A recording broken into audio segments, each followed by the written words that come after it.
Aos 37 mil pés de altitude, quando você ouve o som de metal se partindo, seguido de 3 alarmes diferentes tocando simultaneamente, você sabe que sua noite acabou de ficar muito mais complicada. E essa noite, especificamente, mudaria para sempre minha perspectiva sobre o que significa ser responsável por 165 vidas que confiam cegamente na sua competência. Meu nome é Ricardo. Sou comandante de Boeing 737-800 há 15 anos. E naquela terça-feira de setembro, que começou como qualquer outra, eu estava realizando mais um voo de rotina. Ou pelo menos, era o que eu pensava quando assinei os papéis de despacho na sala de briefing às 21h30. Decolamos do aeroporto internacional às 22h15, com destino a uma capital do interior, carregando 165 passageiros e uma tripulação de 6 pessoas experientes. Era uma dessas noites aparentemente tranquilas de setembro, quando o inverno já dava lugar à primavera, e você até relaxa um pouco nos controles, observando as luzes das cidades lá embaixo como pequenos diamantes espalhados no veludo escuro da noite brasileira. O copiloto Marcos estava comigo há 2 anos, um profissional competente de 32 anos, formado pela melhor escola de aviação do país, em quem eu confiava plenamente. Tínhamos voado juntos mais de 200 horas e eu conhecia sua forma de trabalhar como se fosse um livro aberto. Nossa tripulação de cabine era igualmente experiente, liderada pela chefe Fernanda, uma mulher de 38 anos que já voava há mais de uma década e que conhecia cada detalhe do 737 como a palma da mão. Completavam a equipe as comissárias Juliana e Patrícia, ambas com mais de 5 anos de casa, e o comissário André, que apesar de jovem, já demonstrava a maturidade necessária para lidar com situações adversas. O voo estava programado para durar apenas 1 hora e 40 minutos, uma rota que eu já havia feito literalmente centenas de vezes ao longo da minha carreira, dormindo praticamente com os olhos fechados. Era um trajeto tão familiar que eu conseguia antever cada marco geográfico, cada mudança de frequência de controle, cada procedimento padrão que executaríamos durante toda a jornada. O tempo meteorológico estava dentro dos parâmetros aceitáveis para a decolagem, embora o relatório meteorológico indicasse possibilidade de formação de tempestades isoladas no trajeto, especialmente na região central do estado. Nada que nos preocupasse muito naquele momento. Afinal, tempestades fazem parte da rotina diária de qualquer piloto comercial que voa pelo território brasileiro, especialmente durante a estação das chuvas. Tínhamos combustível suficiente para eventuais desvios de rota, mais a reserva regulamentar e todos os sistemas da aeronave funcionando perfeitamente durante as verificações meticulosas do pré-voo que sempre executo pessoalmente, não importa quantas vezes já tenha voado naquela mesma aeronave. Subimos suavemente através das nuvens baixas que cobriam a região metropolitana, alcançando nossa altitude de cruzeiro de 37 mil pés sem nenhuma intercorrência digna de nota. Os passageiros já haviam se acomodado para a jornada noturna, alguns dormindo profundamente depois de um dia de trabalho, outros lendo livros ou revistas sob a luz suave das lâmpadas individuais, alguns poucos ainda conversando baixinho sobre os compromissos que os aguardavam no destino. O serviço de bordo corria normalmente, com a tripulação oferecendo bebidas e aperitivos, com a eficiência e o sorriso que caracterizam o bom atendimento. Eu me lembro claramente de pensar, enquanto observava os instrumentos todos dentro dos parâmetros normais, que seria uma dessas noites tranquilas, em que chegamos no destino até um pouco antes do previsto, permitindo que todos descansem mais cedo. Como eu estava completamente enganado sobre o que nos aguardava nas próximas horas. Estávamos a cerca de 50 minutos de voo, voando sobre uma região de fazendas e pequenas cidades, cujas luzes pontuavam a escuridão como constelações terrestres, quando começamos a nos aproximar de uma formação nebulosa, mais densa, que se estendia por dezenas de quilômetros à nossa frente. O radar meteorológico de bordo mostrava algumas células de tempestade espalhadas pela região, mas nada que parecesse particularmente ameaçador ou que fugisse do padrão normal para aquela época do ano e região. As cores no radar variavam entre verde e amarelo, indicando precipitação moderada, com apenas alguns pontos isolados em vermelho que poderiam ser facilmente contornados com pequenos ajustes de rota. Solicitei ao controle de tráfego aéreo uma pequena mudança de rumo para contornar a área mais intensa, um procedimento absolutamente rotineiro que qualquer controlador espera receber dezenas de vezes durante um turno de trabalho. Controle. Solicito desvio de 10 graus à direita para evitar área de precipitação. Transmiti pelo rádio, seguindo o protocolo padrão. Autorizado desvio à direita. Mantenha a altitude e reporte quando estiver claro da área. Veio a resposta imediata do controlador, sua voz calma e profissional, ecoando através dos fones de ouvido. Foi quando entramos na primeira nuvem que as coisas começaram a ficar interessantes, embora ainda dentro do que consideraríamos completamente normal. A turbulência inicial era moderada, o tipo que faz os passageiros olharem uns para os outros com aquele sorriso nervoso que diz: é só uma balançadinha, mas que não preocupa viajantes experientes ou incomoda significativamente a operação da aeronave. A aeronave balançava suavemente, como um barco navegando por ondas médias, nada que não pudesse ser facilmente compensado com pequenos ajustes nos controles. Orientei a tripulação de cabine, através do interfone interno, a suspender temporariamente o serviço de bordo e verificar se todos os passageiros estavam com os cintos de segurança devidamente afivelados, além de recolher e guardar todos os objetos soltos que pudessem se tornar projéteis em caso de turbulência mais intensa. Era protocolo padrão, uma medida preventiva que repetimos centenas de vezes ao longo da carreira, quase como um reflexo automático desenvolvido através de anos de experiência e treinamento. Turbulência moderada, pessoal, anunciei pelos fones internos. Recolham tudo e preparem a cabine. Deve ser passageiro. Recebido, comandante, respondeu Fernanda com sua voz sempre controlada. Cabine sendo preparada. Mas então, em uma fração de segundo que mudaria completamente o rumo daquela noite, aos exatos 37.000 pés de altitude e voando a 480 nós de velocidade indicada, aconteceu algo que todo piloto teme, mas espera nunca experimentar durante toda a carreira. Um ruído metálico seco e profundo, como se algo fundamental e importante tivesse literalmente se partido dentro das entranhas da aeronave, seguido imediatamente por uma sequência assustadora de alarmes sonoros e luminosos que fizeram meu sangue gelar instantaneamente nas veias. O som foi inconfundível. Aquele tipo de ruído que você aprende a reconhecer durante anos de treinamento em simulador, mas que espera sinceramente nunca ouvir em uma situação real. Era o som de uma falha catastrófica do sistema, acompanhado pelos alarmes estridentes que indicavam perda completa de pressão hidráulica no sistema primário. Sistema hidráulico perdido, anunciou Marcos imediatamente, lendo os painéis com a mesma precisão e velocidade que eu estava fazendo, sua voz mantendo-se profissional apesar da gravidade da situação. Pressão zero, sem retorno possível. Em questão de poucos segundos que pareceram uma eternidade, perdemos o controle de componentes vitais da aeronave, flaps, slats, trem de pouso principal, sistema de freios principais e, mais crítico ainda, grande parte dos controles primários de voo, que tornam possível manobrar uma aeronave de 70 toneladas através do céu, com precisão e segurança. A aeronave ainda respondia aos nossos comandos através do sistema hidráulico secundário, mas os indicadores já mostravam sinais preocupantes, pressão instável e em declínio constante, temperatura elevada e sinais de vazamento que indicavam que este sistema também estava comprometido. Marcos, inicie imediatamente os procedimentos de emergência para falha hidráulica múltipla, ordenei, minha voz automática seguindo protocolos gravados na memória através de milhares de horas de treinamento. Eu vou avaliar a situação de controle da aeronave. Se você gosta de histórias reais da aviação, se inscreva no Caixa Preta para não perder nenhum relato.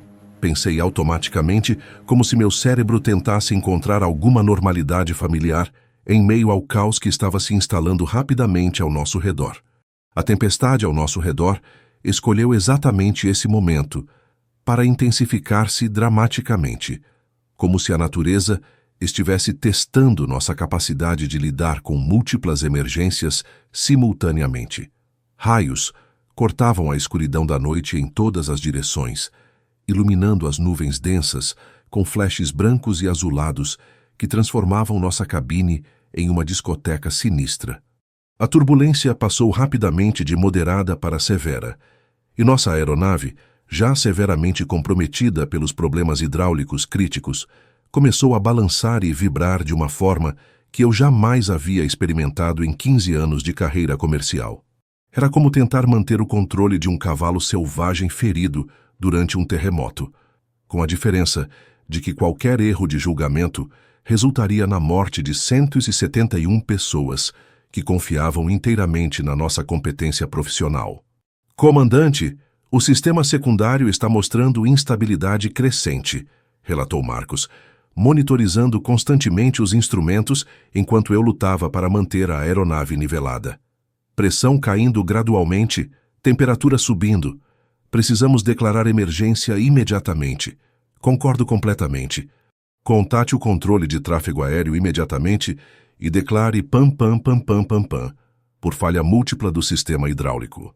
Solicite vetores diretos para o aeroporto alternativo mais próximo e autorização para descida de emergência. Enquanto Marcos estabelecia contato urgente com o controle de tráfego aéreo, transmitindo nossa situação crítica com a precisão e clareza que a situação exigia, eu me concentrava totalmente em manter a aeronave estável e controlável. Cada movimento dos controles agora exigia o dobro da força física normal, e eu podia sentir claramente, através do manche e dos pedais, que estávamos perdendo a autoridade de comando gradualmente, minuto após minuto, como se a aeronave estivesse slowly morrendo sob nossos controles. Os músculos dos meus braços já começavam a doer pelo esforço constante necessário para manter o voo nivelado, e sabia que, se a situação se prolongasse muito mais, a fadiga física se tornaria um fator limitante adicional em nossa capacidade de controlar a aeronave com segurança. Controle. Aqui a aeronave em emergência. Declaramos PAM-PAM por falha múltipla de sistema hidráulico. Solicitamos vetores diretos para aeroporto alternativo mais próximo e descida imediata, transmitiu Marcos com a voz firme que a situação exigia. A aeronave em emergência, recebido PAM-PAM, estamos consultando alternativas disponíveis. Mantenha a altitude momentaneamente. Confirme número de pessoas a bordo e combustível remanescente. 171 pessoas a bordo. Combustível para mais 2 horas de voo, respondeu Marcos, após consultar rapidamente os instrumentos. O controlador nos ofereceu 2 opções, que apresentavam desafios distintos e igualmente preocupantes. Um aeroporto de médio porte localizado a 40 minutos de voo, na nossa condição atual, ou tentar retornar ao aeroporto de origem, que ficava a aproximadamente 1 hora de distância. A decisão deveria ser tomada rapidamente e com base em critérios técnicos objetivos, pois nossa situação estava se deteriorando continuamente e cada minuto de atraso diminuía nossas opções disponíveis. Marcos, qual aeroporto tem melhor infraestrutura de emergência e comprimento de pista? Perguntei enquanto continuava lutando contra os controles que se tornavam progressivamente mais pesados e menos responsivos. O aeroporto mais próximo tem pista de 2.800 metros. Serviços de emergência completos, incluindo bombeiros e ambulâncias, mas opera apenas com comunicação via rádio durante a noite, sem torre de controle 24 horas. O aeroporto de origem tem infraestrutura completa funcionando, torre ativa, mas são mais 60 minutos de voo com sistemas instáveis e em deterioração. A matemática da situação era simples e cruel. Quanto mais tempo permanecêssemos no ar com sistemas hidráulicos comprometidos, maior seria a probabilidade de perdermos completamente o controle da aeronave antes de conseguirmos pousar com segurança. Por outro lado, o aeroporto mais próximo apresentava seus próprios desafios operacionais significativos, especialmente considerando que precisaríamos de comunicação precisa com serviços de emergência durante a aproximação final. Informamos ao controle que optamos pelo aeroporto mais próximo. Decidi após avaliar rapidamente os prós e contras de cada alternativa. Marcos, inicie imediatamente todos os procedimentos de emergência para falha hidráulica múltipla conforme o manual. Eu vou comunicar a situação aos passageiros. Peguei o interfone da cabine de passageiros e, fazendo um esforço consciente para manter a voz o mais calma e controlada possível, fiz o anúncio que todo comandante espera nunca ter que fazer durante sua carreira. Senhores passageiros, aqui fala o comandante Ricardo. Estamos enfrentando uma questão técnica com os sistemas da aeronave, que nos obriga a fazer um pouso não programado no aeroporto mais próximo como medida de precaução. Pedimos que mantenham os cintos de segurança firmemente afivelados e sigam rigorosamente todas as orientações da nossa tripulação de cabine. Nossa prioridade absoluta é a segurança de todos a bordo e estamos seguindo todos os procedimentos estabelecidos para esta situação. O que eu deliberadamente não mencionei no anúncio foi que, naquele exato momento, nossa situação estava se tornando progressivamente mais crítica a cada segundo que passava e que as próximas 2 horas seriam decisivas para determinar se todos nós veríamos o nascer do sol daquele novo dia. A descida através da tempestade que se intensificava constantemente foi, sem sombra de dúvida, a experiência mais desafiadora e aterrorizante de toda a minha carreira de 15 anos como piloto comercial. Com apenas o sistema hidráulico secundário funcionando de forma cada vez mais intermitente e imprevisível, cada pequena correção de rota ou ajuste de altitude exigia força física extrema nos controles, além de uma coordenação precisa entre mim e Marcos para conseguirmos manter a aeronave numa trajetória relativamente estável. A aeronave respondia aos nossos comandos com atraso significativo e imprecisão crescente, como se estivéssemos tentando pilotar um animal ferido e relutante que lutava instintivamente contra nossos esforços para mantê-lo no caminho correto.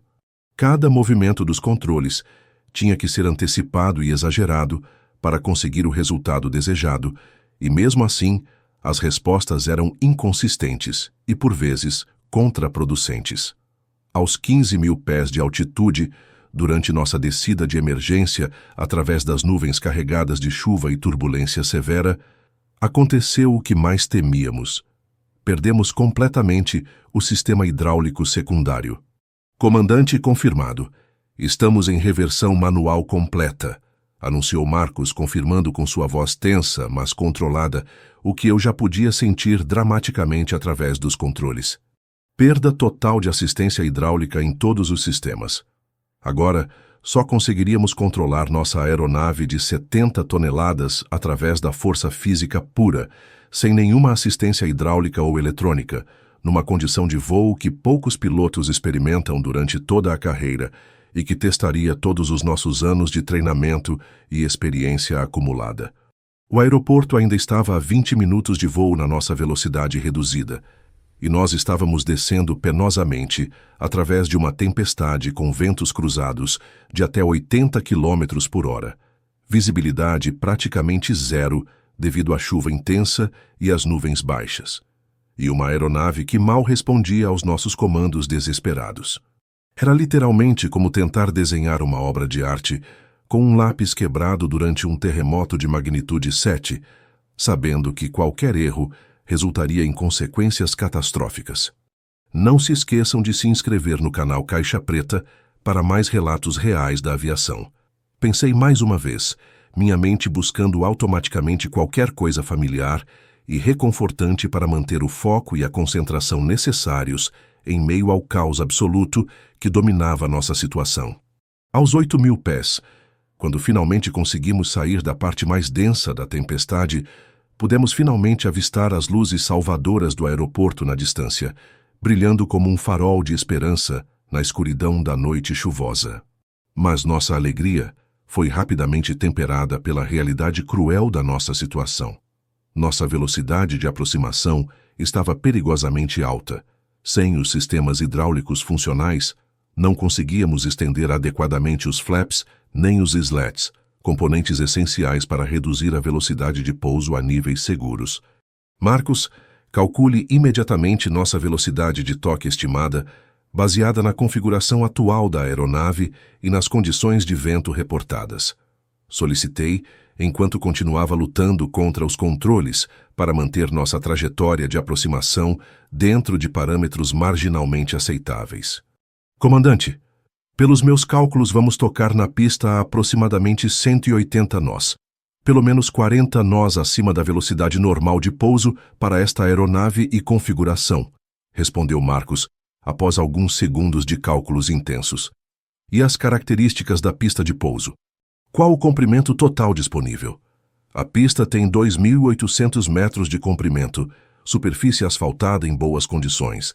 Mas, comandante, sem os freios funcionais e com essa velocidade excessiva, Marcos não precisou completar a frase para que eu compreendesse completamente a gravidade matemática da nossa situação. Ambos sabíamos que seria um pouso extremamente longo, com risco real e significativo de ultrapassarmos o final da pista antes de conseguirmos parar completamente a aeronave. Mas a realidade cruel era que não tínhamos absolutamente nenhuma outra escolha viável.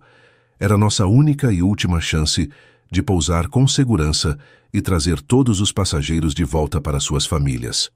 Torre do aeroporto. Aqui é a aeronave em emergência em aproximação final. Confirmamos situação crítica com falha total dos sistemas hidráulicos. Solicitamos que todos os veículos de emergência disponíveis sejam posicionados imediatamente ao longo da pista. Advertimos que será um pouso longo, sem freios operacionais, velocidade de toque elevada a aproximadamente 180 nós. Recebido e compreendido, aeronave em emergência. Pista completamente livre e isolada. Ventos atuais, 240 graus na direção, 25 nós constantes, com rajadas registradas até 40 nós. Todos os bombeiros e ambulâncias já estão posicionados e em prontidão máxima. Boa sorte, comandante. Os últimos 1000 pés de descida foram literalmente os mais longos e agonizantes de toda a minha vida profissional. A aeronave balançava violentamente em todas as direções devido aos ventos cruzados intensos e à turbulência residual da tempestade, e eu lutava contra os controles pesados com toda a força física que conseguia reunir, com Marcos me auxiliando sempre que necessário, aplicando força adicional nos momentos mais críticos da aproximação final. O toque na pista aconteceu às 23h47. Foi firme e controlado. Mais firme do que eu gostaria em condições normais, mas surpreendentemente controlado, considerando todas as adversidades que enfrentamos. A velocidade real de 185 nos fez nossa aeronave percorrer a pista como um projétil descontrolado, e sem os freios funcionais, nossa única esperança realística era que a distância disponível fosse matematicamente suficiente para conseguirmos parar antes do final da pista, através de métodos alternativos de frenagem.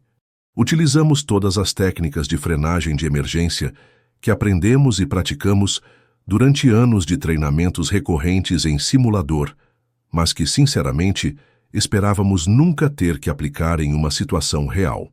Reverso máximo dos motores por tempo prolongado, acionamento manual de todos os spoilers disponíveis, e até mesmo o freio de estacionamento nos últimos metros críticos, quando nossa velocidade finalmente havia reduzido a níveis que tornavam essa técnica viável. A aeronave finalmente parou completamente a apenas 200 metros do final da pista, numa posição que nos permitiu ver claramente as luzes que marcavam o fim do asfalto. Estávamos seguros, vivos e em terra firme pela primeira vez em mais de 2 horas, que pareceram 2 décadas. O silêncio que se seguiu ao corte dos motores foi absolutamente ensurdecedor. Por alguns segundos que pareceram uma eternidade, ninguém na cabine de comando se moveu, ninguém falou, ninguém sequer respirou audível. Era como se todos estivéssemos mentalmente processando o fato miraculoso de que estávamos realmente vivos, seguros, em terra firme, e que havíamos conseguido trazer 165 passageiros e 6 tripulantes de volta para suas famílias naquela noite que poderia ter terminado de forma completamente diferente. "Meu Deus, conseguimos", murmurou Marcos. sua voz carregada de emoção e alívio após mais de 2 horas de tensão constante e concentração extrema. Sim, conseguimos, respondi, sentindo minhas mãos tremendo ligeiramente pela primeira vez na noite toda, agora que a adrenalina começava a se dissipar e a realidade do que acabáramos de atravessar começava a se estabelecer em minha mente. Senhores passageiros, bem-vindos ao aeroporto. Anunciei através do interfone, minha voz tremendo de emoção pela primeira vez durante toda a emergência. Por favor, permaneçam sentados com os cintos afivelados, enquanto os bombeiros fazem a verificação de segurança obrigatória da aeronave e liberem nossa saída. A evacuação foi conduzida de forma completamente ordeira e eficiente pela nossa tripulação de cabine experiente. Cada passageiro que descia pelas escadas especiais dos bombeiros era uma confirmação viva e respirante de que havíamos tomado todas as decisões corretas durante os momentos mais críticos da emergência. Nenhum ferido, nenhuma intercorrência médica significativa, nenhum caso de pânico ou histeria. 165 pessoas voltariam seguras para suas famílias naquela noite, e 6 profissionais da aviação poderiam continuar suas carreiras, sabendo que haviam feito exatamente o que era necessário quando tudo dependia de sua competência e experiência.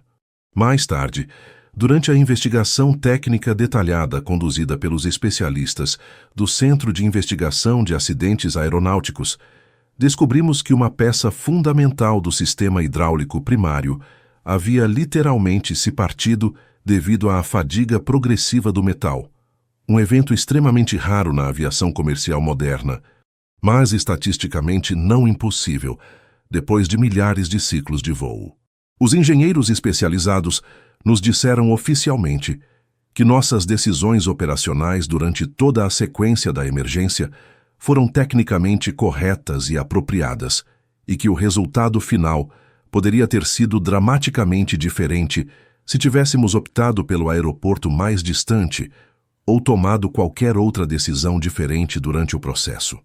Nos dias e semanas que se seguiram ao incidente, recebi dezenas de mensagens e cartas de passageiros que estavam a bordo naquela noite, agradecendo pela forma calma e profissional como conduzimos a emergência.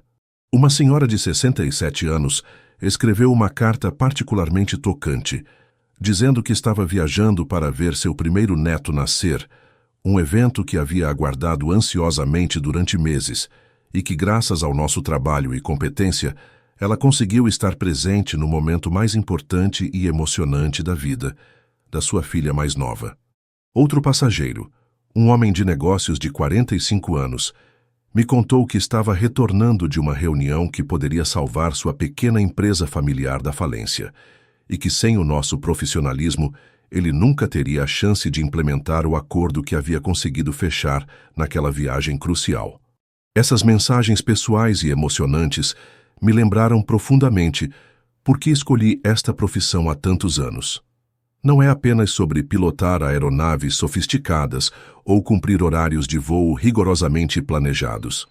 É fundamentalmente sobre a responsabilidade sagrada e o privilégio imenso de cuidar das pessoas que confiam suas vidas em nossas mãos para levá-las com segurança aos seus destinos, aos seus sonhos mais importantes, às suas famílias queridas, aos momentos que definem suas existências.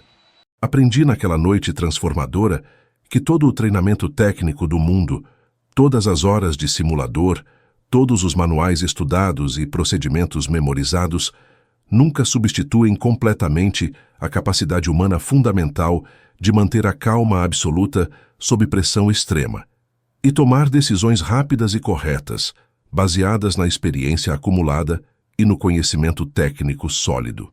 Também descobri de forma visceral que, mesmo nas situações mais extremas e aparentemente impossíveis, o trabalho em equipe coordenado e a comunicação clara e precisa fazem literalmente toda a diferença entre um incidente controlado e uma tragédia que marcaria dezenas de famílias para sempre.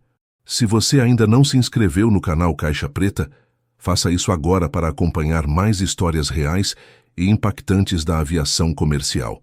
Como sempre digo para meus colegas pilotos, quando compartilho essa experiência durante nossas conversas nos intervalos entre voos: Hoje, vários anos depois daquela noite, que mudou minha perspectiva profissional, sempre que voamos sobre formações de tempestade ou enfrentamos turbulência de qualquer intensidade, meus copilotos sabem que podem contar comigo não apenas pela experiência técnica acumulada ao longo dos anos, mas porque aprendi na prática que nos momentos mais críticos e decisivos, a diferença entre vida e morte muitas vezes reside nos detalhes aparentemente pequenos, na verificação cuidadosa e meticulosa dos sistemas antes de cada voo, na comunicação precisa e clara entre todos os membros da tripulação, na tomada de decisões baseada sempre em fatos objetivos e procedimentos estabelecidos, nunca em emoções ou suposições.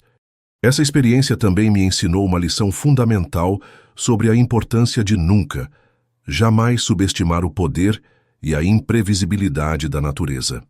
Podemos ter toda a tecnologia mais avançada do mundo ao nosso dispor, sistemas redundantes sofisticados, treinamento extensivo e equipamentos de última geração, mas ainda dependemos criticamente das condições meteorológicas, da manutenção adequada e preventiva e, principalmente, do julgamento humano experiente e bem treinado para operar com segurança absoluta em qualquer situação. Continuo voando regularmente. Continuo amando profundamente minha profissão e me sentindo privilegiado por fazer parte desta comunidade mundial de aviadores. Mas agora, com um respeito ainda mais profundo e uma consciência mais aguda da tremenda responsabilidade que carrego sobre os ombros, cada vez que ligo os motores de uma aeronave comercial. Cada decolagem representa uma promessa silenciosa, mas solene aos passageiros, de que farei absolutamente tudo ao meu alcance, utilizando toda a minha experiência, treinamento e dedicação para trazê-los de volta com segurança total aos braços de suas famílias.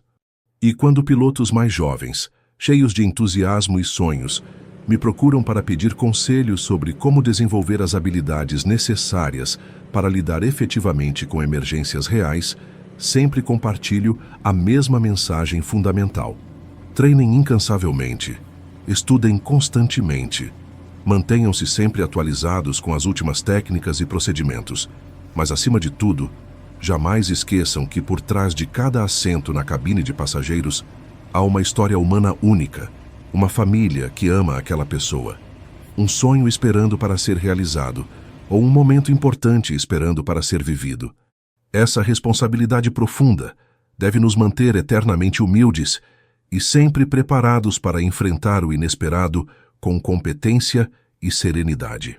Às vezes, durante os momentos mais silenciosos dos voos noturnos, me pergunto, e se aquela tempestade tivesse sido ainda mais severa e prolongada? E se a falha hidráulica tivesse acontecido durante os momentos críticos da decolagem, quando nossas opções seriam muito mais limitadas? Na aviação sempre há um IC que nos lembra constantemente de que estamos perpetuamente dançando na linha tênue entre a rotina reconfortante e o extraordinário desafiador. Se essa história tocou você de alguma forma, ou despertou sua curiosidade sobre o mundo fascinante da aviação, inscreva-se no Caixa Preta e compartilhe com quem também se interessa pelos bastidores da aviação comercial. Esta história é baseada em eventos reais. Todos os nomes foram alterados para proteger a privacidade dos envolvidos. Agradecimentos especiais aos profissionais da aviação, que compartilham suas experiências para tornar os céus mais seguros.